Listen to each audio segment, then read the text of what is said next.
All right. Hello, everyone. Welcome to our June live Q&A for the Technical Experts Leadership Accelerator. Let's see. So let's just go ahead and get started. So I'll start just by welcoming my co-host. Mom, can you open up your camera real quick just to say hi to everyone? Hello, how are you? Oh, I'm fine. How are you today? I'm doing good. What's been going on your side of things? Well, I started a new kind of yoga class on Monday. Okay. It's yoga with a stick, with a very long balance stick. So now I know it's pretty fun. Now I take 2 classes on Monday, my Zumba class, and then right after that is the yoga with the stick. Then I have my chair yoga and my regular yoga. So Okay. I've got a nice mix of exercise classes at the gym. So Yeah, how do Go you, yeah, ahead. I'm not familiar with this kind of yoga. So do you like put it down on the ground and use it for balance, or is it weighted, or what? Like, what's the purpose of the stick?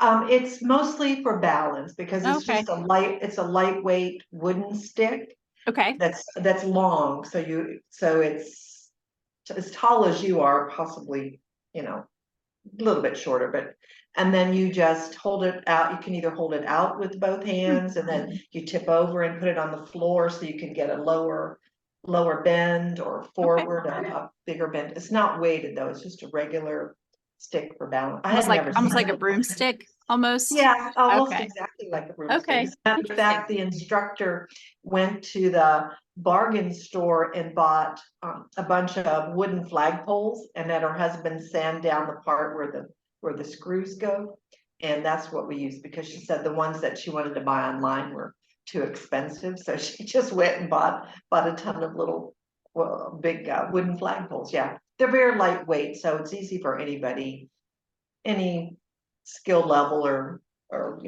strength level to use. Yeah, I had never heard of it before either. So Okay. it's fun. Yeah, sounds good. Okay, great.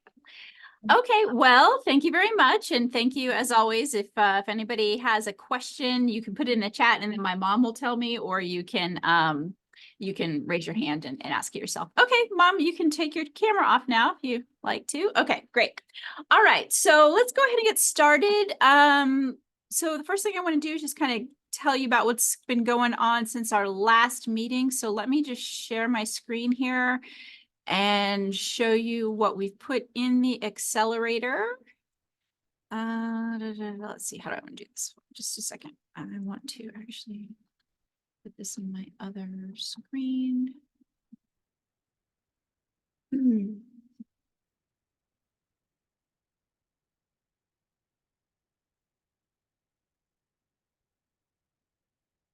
Okay, So since our last live Q&A, we've got some new content in here that I'll just share with you. So I'm going to start with the bottom here. We've got a quick win on building a culture of excellence. So I tell a little story about my first internship and how I was really held to what I thought to be unreasonably high standard around demonstrating my ability to use this particular piece of safety equipment. And it was just, I mean, it felt unreasonable at the time just because it was really hard and heavy and difficult to do. But then, of course, later, I never had to use it, thankfully. So I never had a safety issue, but just over time, I came to appreciate this idea of saying, you know, there are certain things in this organization that are the minimum standard. This is the bar. And if you want to work here, if you want to do this kind of work, you need to meet that standard. And I personally find it to be a challenge for a lot of leaders to actually hold that line, whether it be quality of work or whether it be showing up on time or whether it be you know, certain level of behavior, either towards your colleagues or even towards customers. It can often be a challenge for leaders to really be rigid in certain areas. And I think it's really important. I don't think you have to do that with everything. There's lots of times when giving people the benefit of the doubt, giving people a free pass, being flexible is perfectly fine. But then there are other areas where it is not okay. And, you know, I professionally grew up in very high risk from a safety and injury standpoint, very high risk industry. So safety compliance was one of those areas where the boundaries were very rigid. You either did or did not comply. And if you didn't comply, there were pretty strict consequences. And so I use that as an example just to talk about how to actually build this culture of excellence where there are certain areas where you say this is the standard and it's a non-negotiable. So this post talks about why that's important, how to identify what areas you want to hold to this rigid standard versus others, and then how to actually go about implementing that, because you've got to communicate it well, you've got to hold people accountable, and then you also have to manage your own internal emotional state, because it is hard. I mean, people are going to push back. You may end up having to, you know, have really hard conversations with people that you really like. But it's really important to do that and be able as a leader to do that. And so that's what this particular quick one is about. Sorry, I'm just put my mouse in the right place here so I can move that. Okay, so that is building a culture of excellence. Okay, we've got the live Q&A from last month up there. So just got the video. You can see the questions I answered here. So that's just our normal monthly update. We've got something here I just posted recently. So this actually happened last week. I hadn't planned a post on this, but I had this really just terrible day. Terrible, I shouldn't say terrible day, but a day filled with unscheduled uh-ohs. So woke up at like 3 a.m, thought the house was on fire. I thought my son had burned his second dinner, which is this joke because he gets up at like 3. You know, well, he actually doesn't get up at 3 a.m. He's still up at 3 a.m. and he's making himself some macaroni and cheese or eggs or something. And so I smelled something burning, thought he, you know, had burned something, and it turned out that burning smell was actually the smell of skunk, and our dogs had gotten skunked. And so I spent all day dealing with them. And then it sort of snowballed from there. There were other little incidents. And I just talk about how, despite all of those things, all of those incidents that detracted from me having my normal planned scheduled day, how I was still able to really make some progress on my most important priorities. And that's because I use a technique called the bare acceptable minimums, which is to say that I have outlined some key minimum tasks that go along with my major priorities. And so I can say, all right, if everything else fails, here's like 2 or 3 things I can do to still be able to feel like, oh, I actually accomplished something today. And even though it's not nearly as much as I would want to, I can still kind of check off some things. And that one keeps progress going, but also keeps you out of this sort of pit of despair, or this sort of feeling like you're undisciplined, feeling like you're completely off track, which I hear a lot, because a lot of you are high performers. A lot of you really want to get a lot of things done, but then feel like undisciplined or unmotivated when things completely outside of your control happen that derail you from what your perfectly planned day was. But if you just have these kind of bare acceptable minimums over on the side, and you can say, all right, well, I'm not going to hit my perfectly planned day, but it's not a complete failure either. I can get these bare minimums done and know that I'm still making some progress, albeit small, which is better than no progress at all. Both in terms of actually getting the things done, but also your emotional state. So I talk about that technique, how to use it, how to identify what bare minimums can be, some examples. I also really strongly encourage you to think about these bare acceptable minimums, not just for work projects, but also for things at home as well. And I give you some examples, because many of you have told me how, sometimes you feel like everything's firing at work, but you're not getting things done at home. Many of you will come to me saying, oh, I got all of these, I got all these deliverables done, Angelique, but I didn't get a chance to deal, to spend time with as much time with my family as I had wanted to. And then you go on to tell me, but my family's so important, I need to figure that out. And it's like, okay, you've got to do something different here. If you're telling me that it's really important, on the one hand, but then you're also telling me that you're not doing anything, to actually entertain or actually engage with that part of your life, then you're probably, you're probably overestimating how much time you actually have. You're picking things that probably take a long time, require a lot of effort to do, with your family. And then when you don't have that capacity, you drop it, and then you feel bad about yourself that you're not doing anything. So why don't you come up with some bare acceptable minimums, in collaboration with your family, so that you can continue to foster those relationships, and do what you have said are important. So just want to throw that out there, that I think this bare acceptable minimums approach works not only for work-related projects, but also for non-work related projects, whether that be family, hobbies, etc. So that's in there. And then the last thing I threw in there, I was interviewed recently by our local news channel. They do something called they call Voices of the Valley, which is a kind of human interest piece where they just interview interesting, they picked it, not me, interesting people in the community. And Tirsa Smith is the person who does it. And so she interviewed me actually well over a month ago, and they just posted it, I think, within the last 2 or 3 weeks. So I put that in here too. It's under the Q&A because it technically was a Q&A. But you can see that interview. And I just, I talk about, I think it's about 20-25 minutes, if I recall.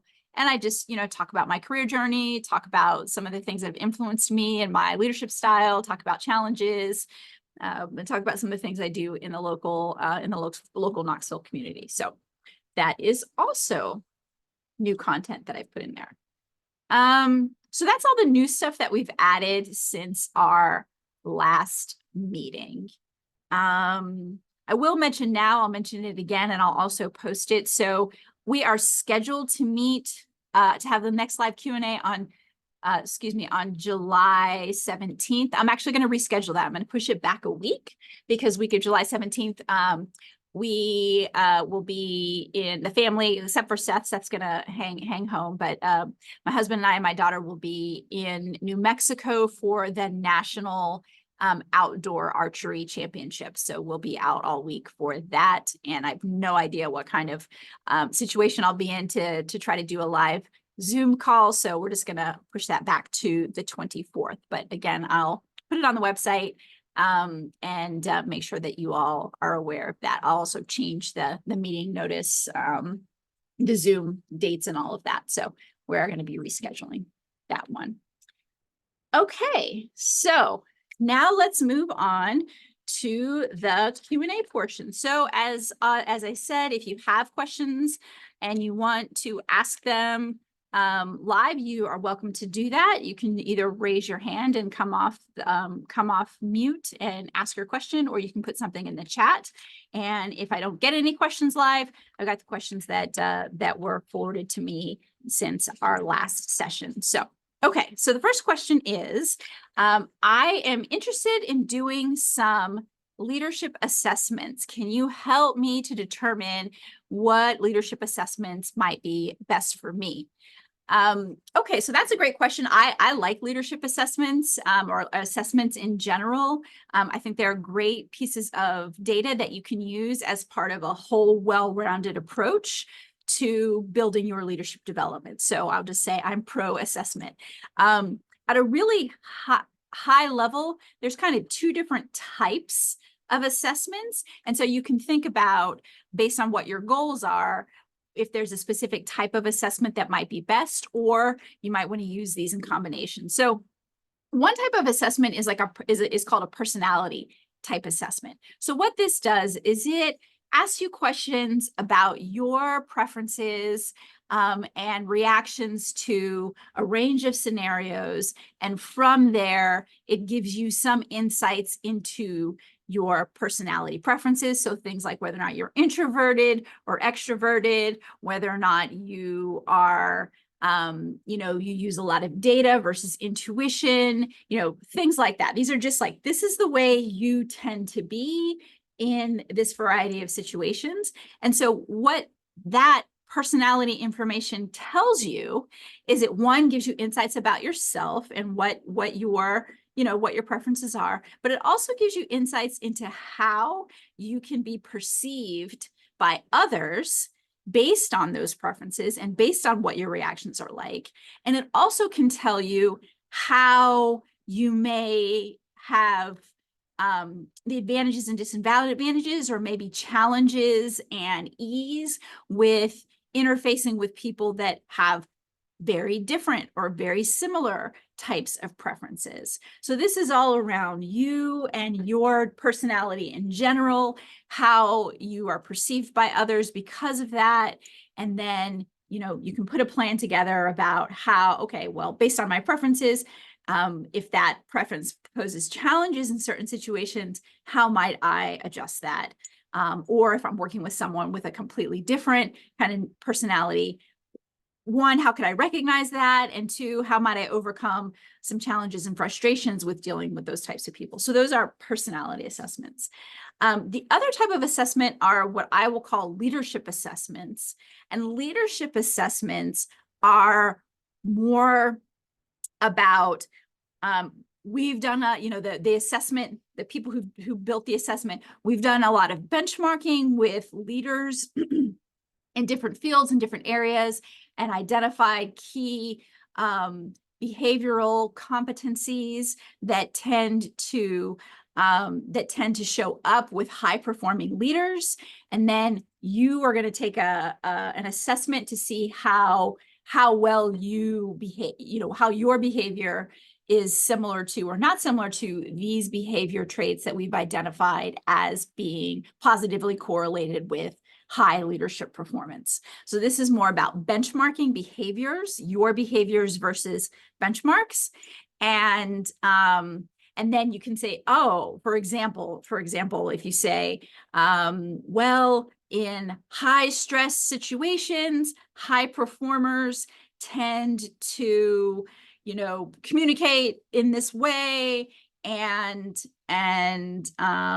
rely on the team in this way and delegate, in this way. And it turns out you are not likely to do it that way. Then you can say, all right, well, I actually want to move towards those behaviors that have been identified as strongly correlated with high performance leadership. And then you can put a plan towards like those specific types of behaviors. So that's like a leadership type. That's what I would call a leadership based assessment. So for personality assessments, there's the two probably most common that I know of, or that I am familiar with, is Myers-Briggs is one. That's the one I'm actually personally most comfortable with delivering as an assessment and analyzing and helping people work through. And in fact, we've got a training in the membership on that, and I've done that one live, and I have been the kind of the recipient of that kind of work when I was coming up through my career. So that's one I like. The other one is DISC, so DISC. That's another type of personality assessment. Rather than like introversion, extroversion, and thinking and feeling. This one talks a little bit more about, are you extremely direct in your communication style? Are you more indirect in your communication style? And what types of information do you prefer to use to make decisions and things like that? So it's another great personality assessment that that a lot of people use, especially for teams. It's a little more concise than Myers-Briggs. And so oftentimes high-level leaders will kind of do their DISC profile and then do the DISC profile of like the leadership team, and then really you can really kind of dial in as to, okay, these are like the 2 or 3 things that we need to do to make sure that that everybody on this team gets what they need to be effective. From a leadership standpoint, which is more around benchmarking specific behaviors, there's one called the LPI, which is honestly forget. I've got it. I thought I had it in front of me, but I forget exactly what that stands for, but it's a very common leadership assessment tool. I'm familiar with that one. It's one that I've both taken and learned to help assess and do development plans for through my leadership, through my executive coaching certification. And then the other one is Hogan. Hogan's very popular right now. I've done some work with that. So we do use that in the MBA programs that I work with at the University of Tennessee. They use Hogan. And then that's a one that is more around like behavior-based kind of leadership behavior-based assessments. So depending on what your goals and objectives are, those are the 2 types of general categories of assessments that you can take. I really like the idea of having entire teams take a personality assessment together. That's the way that I learned about it, and really, I would say, learned the power of it when I was at Alcoa. And we got a new leader for our group, and he didn't really know. He knew some of us, didn't know all of us. He didn't know me at all. And he came in, and there were about 5 of us, I think, like his direct reports. And he came in, we all did the Myers-Briggs.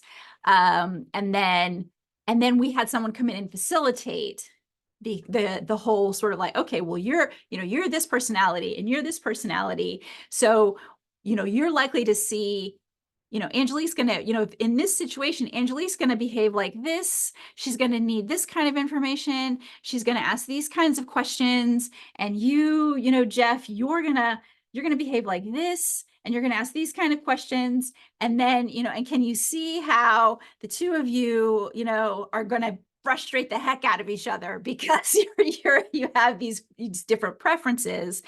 So that was one, just a sort of revelation of, oh, okay, that's why, you're doing that. And I'm baffled by your behavior, and vice versa. And then, these slight tweaks of, and, if you can move a little bit in this direction, that's really going to help Jeff understand where you're coming from, and maybe even go from being a blocker of your change initiative to now a supporter of your change initiative, because he needs this information presented to him in this way, and that will, make him feel more comfortable. So those sorts of things. And I really like that idea. It brings more team awareness. You get to know each other better in a different way, more so than just sort of the superficial, well, this is your role and responsibility type of thing. So I really like personality assessments to be done at a team level. And that can be done at any team level, right? Executive team can all do it together, and then a project team can all do it together. If you have like a team of technicians, they can do it together. I mean, it's, or you can go up and down. So really, these personality assessments, there's no right or wrong. answer to these personality assessments. It's truly just a diagnostic. And so you can do those anyway.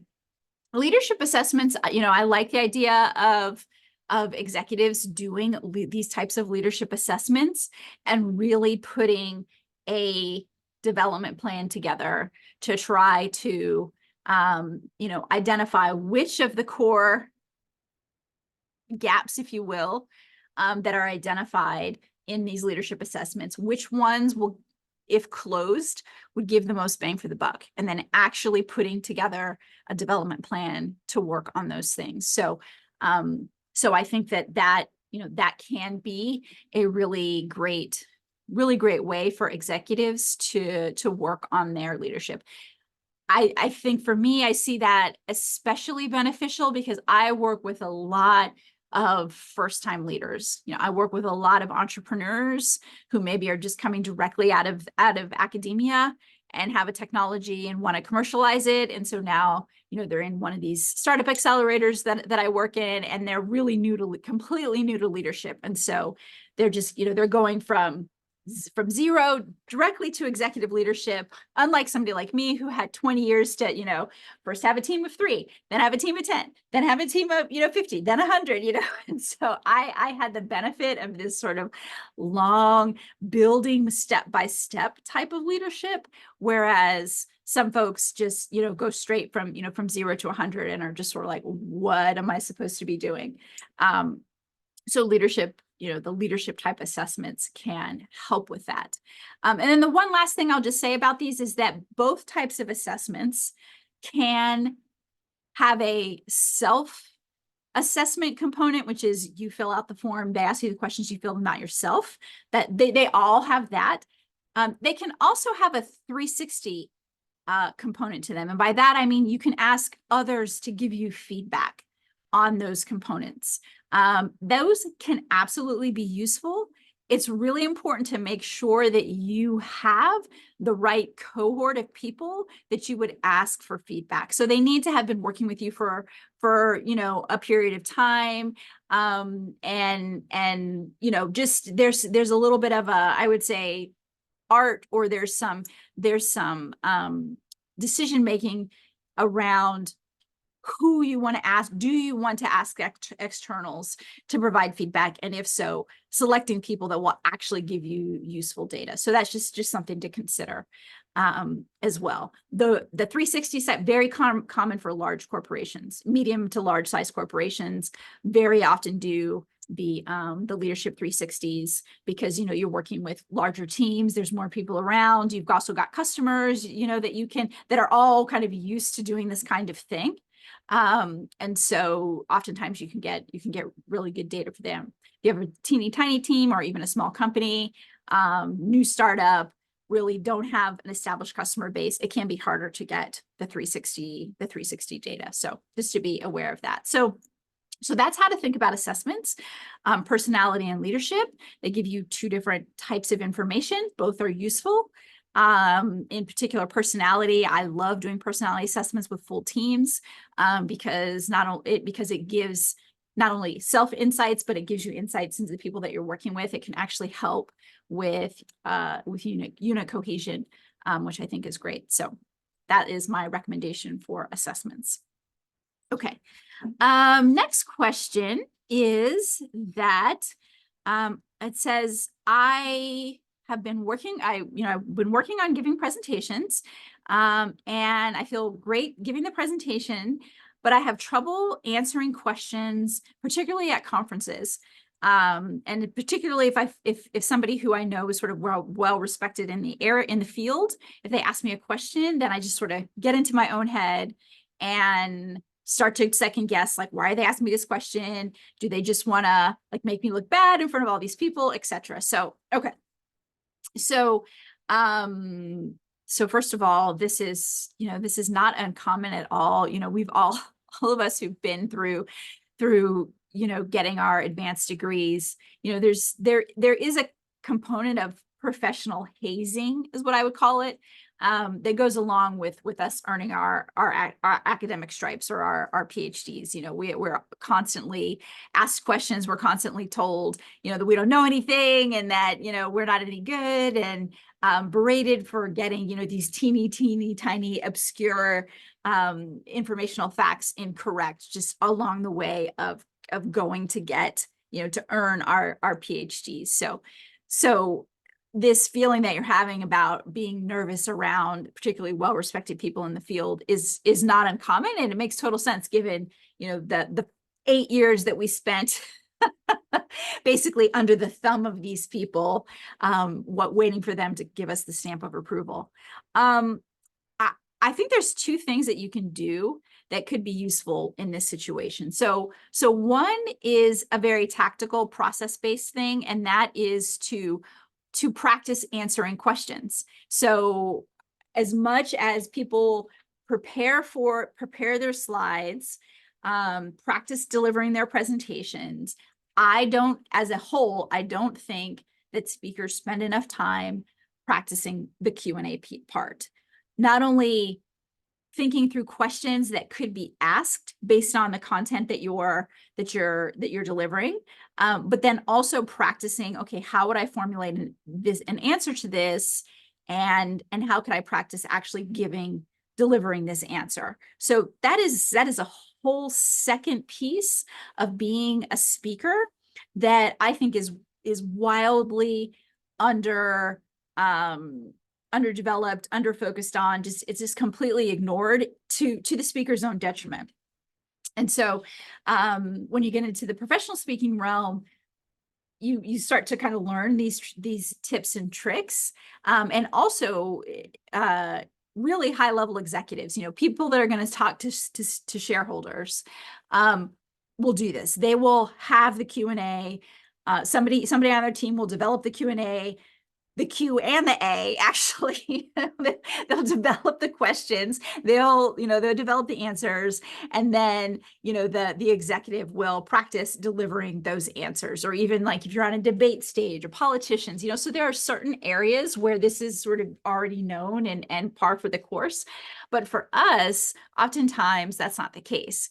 And so I absolutely love the technique of a question bank, which is just to constantly be recording questions that are asked both of you, but also of colleagues, peers who are kind of in your field and around similar types of people, and keeping track of the questions that are asked, and then, you know, reflecting on how you would answer those, and then actually practicing delivering those answers. And I, you know, if you want to get really good at answering questions, would even recommend that you videotape yourself practicing your Q&A. So that's how you can get to sort of elite level of Q&A. So that's the very tactical piece, is just actually taking Q&A as part of your speaking preparations, and give it the same attention that you do preparing your slides and your script for the actual presentation itself. Prepare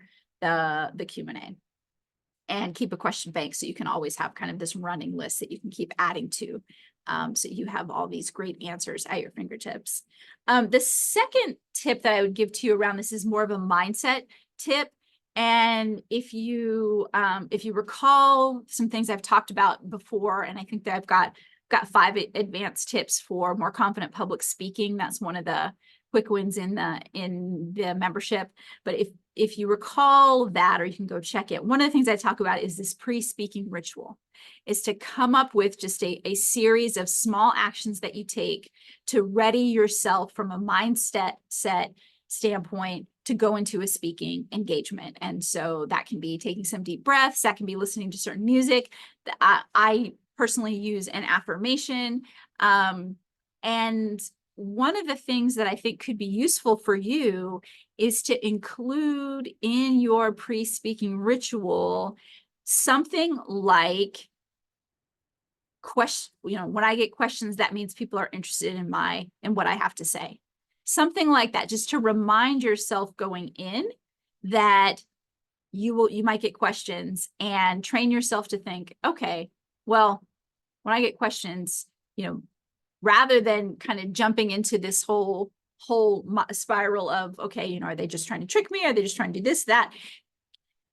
Maybe highly unlikely at this level. I mean, you've already earned the degree, so, you know, nobody's reputation is on the line if they let you pass through. That's already been done. And my guess, I should say, or my observation maybe is a better way to say, is that people ask questions when they're generally interested in what the speaker is going to say. So maybe they're checking their own facts. Maybe they want to learn more. Maybe you said something earlier on that caught their attention. I mean, there's an infinite number of reasons why, but, you know, when you think about these conferences that we're attending, these meetings that you're attending, how many people actually get asked questions? There aren't a lot of questions that are being asked. And so if somebody takes the time to sort of make a note of something, raise their hand and ask a question, they're interested in your answer. And so I think that rather than, you know, maybe get flustered over the questions, if you could kind of think of, oh, this person actually is interested in what my answer is, me, like what I have to say about this topic. If you could remind yourself of that in your pre-speaking ritual, then maybe you'll be better, you know, better set up for actually delivering an answer, instead of, you can kind of trick yourself out of going into the whole, you know, are they trying to trick me? You can trick yourself into saying, oh, okay, oh, they want to know what I have to say. So, and then you can give your answer. And, you know, if you're super lucky, it's an answer that you've rehearsed before because, you know, you've got your question bank. So that's how I think about it. If, those two approaches, mindset approach, pre-speaking ritual, you know, add something around just how you want to handle questions, how you want to think about the mindset you want to have around questions, and then very tactically actually writing down your questions, you know, being prepared, being more prepared for questions than you probably are now by actually including Q&A prep as part of your overall preparation for your presentation. Okay. And then let's see. Next question is, I have an intern and they are not making themselves available during the core work hours. How can I handle giving them negative feedback? Okay. So there's a very specific answer to this question, and then which I'll give you. And then I also just want to talk about maybe what I consider to be a more systemic approach to managing people in general, and how I think that this particular question around feedback fits in. So the way to have a conversation with someone that's not meeting your expectations is to simply say, hey, whoever they are, we've talked a couple of times about this situation, about the need for punctuality and working within the core hours so that all the team can be together. You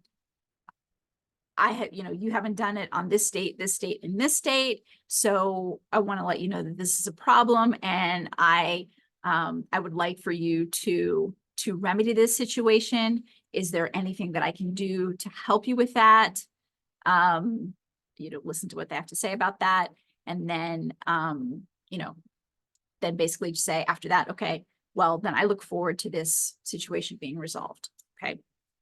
So it's very straightforward. That certainly assumes you've talked about it before. So that, let me say, this is a couple of assumptions that are made. The assumptions are that you've already set that expectation, and that you're really just revisiting something. So if you've not set that expectation, then this actually is not a negative feedback situation. You're actually in a communicate expectation situation, which is to say, hey, I wanted to let you know we have core hours. Those hours are this and this. And the reason that we have these core hours is whatever your reasons are. Do you anticipate any issues with being available during those core hours? And by availability, I mean whatever it is that you mean, etc. So that's the expectation setting. So I'm assuming you've already done that, but maybe I shouldn't have. So you set the expectation, fine. Then you find, okay, now you've collected some evidence that that's not happening, and now you want to communicate with them. that, that this hasn't happened. And you want to let them know that, it's a problem. And so that's how you say the things that I just mentioned. I hear this coming up as a real challenge for leaders because they are doing this in isolation. And what I mean by that is they are not really talking to these people very often, and don't really know them all that well. All they know is that they're doing something wrong. This person's doing something wrong and they don't like it. And now they feel like, oh, I'm going to have to go be mean to this person. And that's not the right way to be thinking about this. The way to really be thinking about this is much more of,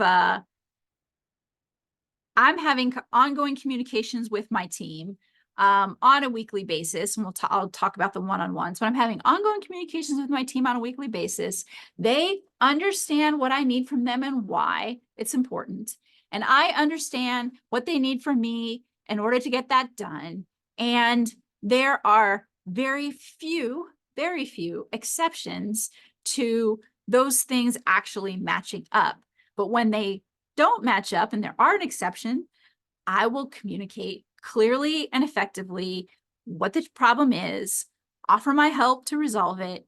And if it doesn't get resolved over a period of time or a number of instances, a short period of time and short number of instances, then I will make the decision that this person is not a right fit, is not the right fit for my organization at this time. That's the kind of the overall systematic approach, which is very different than I'm going off and doing my own thing. And gosh, the only time I ever talk to this person is when I tell them they're doing something wrong. and that turns out to be hard. So managing this overall process, you've got to, one, communicate the expectations, which I talked about. Two, you need to have, and I really like weekly one-on-ones, having weekly check-ins with your team where you are first listening to them and what's going on with them, how their projects are going, how their life is going, anything they need from you to help them. And then you're communicating with them the expectations, any new expectations. You are giving them positive feedback on how things are going. And you are making, when needed, these minor and infrequent course corrections through this feedback. That's a kind of overall systematic approach to doing it, and becomes now, as I said, now more just like managing minor exceptions and making course corrections versus what often happens, which is, oh my gosh, this is a huge deal. We probably waited too long to say something. And you're also not you don't really have any context as to why these things are going on because you haven't been in communication with them. And so it just seems like a much bigger and much harsher deal than if it's just one little piece of this ongoing feedback communication loop that you have with your people. So that's what I recommend you actually do, is you build this systematic approach, and then just manage these exceptions, instead of just doing nothing and waiting till you have this big deal that feels like a really big deal. Those are hard to deal with. It is hard to deal with that. And then you end up not doing, which is one of the maybe things I opened up with when I talked about the building a culture of excellence content that I put in there. You end up letting your own expectations slip, your own quality standards slip, because now you've decided it's too hard to have these conversations with people. And that's not good for you. That's not good for your business. It's actually not good for them either, for the person who's doing it either. So we want to avoid those situations. And this more systemic approach is the way to do that. Quick tactical question about, Angelique, do you have a recommendation about how to manage the contacts that I have when I go to all of these different conferences? Yeah, I really like a software called HubSpot. So it's a SaaS product. So it's out in the cloud. They have a really nice free version, and it's called a customer relationship manager. And so rather than maybe having a spreadsheet with all your contacts, if that's what you have now, HubSpot will track all of that stuff for you. It can connect to your email system. It also has a nice app with a business card scanner. So if you go to a conference and grab a bunch of business cards, you can just scan it and the contact information will make a new contact in your HubSpot. And I use it myself, although I don't really go to conferences anymore, but I do use it for managing email contacts. It also does some work with like, if you're an entrepreneur, and actually you don't have to be an entrepreneur, but it's for sales as well. But if you have deal flow, so if you contacted someone and then you already know you want to contact them in like 2 weeks as a follow-up or something like that, it'll help you time those things out. And even you can put notes so you can track what that flow looks like. So that's a piece of software that I would recommend. Okay, so those are the questions that we got this time around. So we're going to call it a day a little bit early today. And so I will see you all again. We're going to change the date and we're going to meet on July 24th. So I'll see you all then. Okay, thanks. Bye.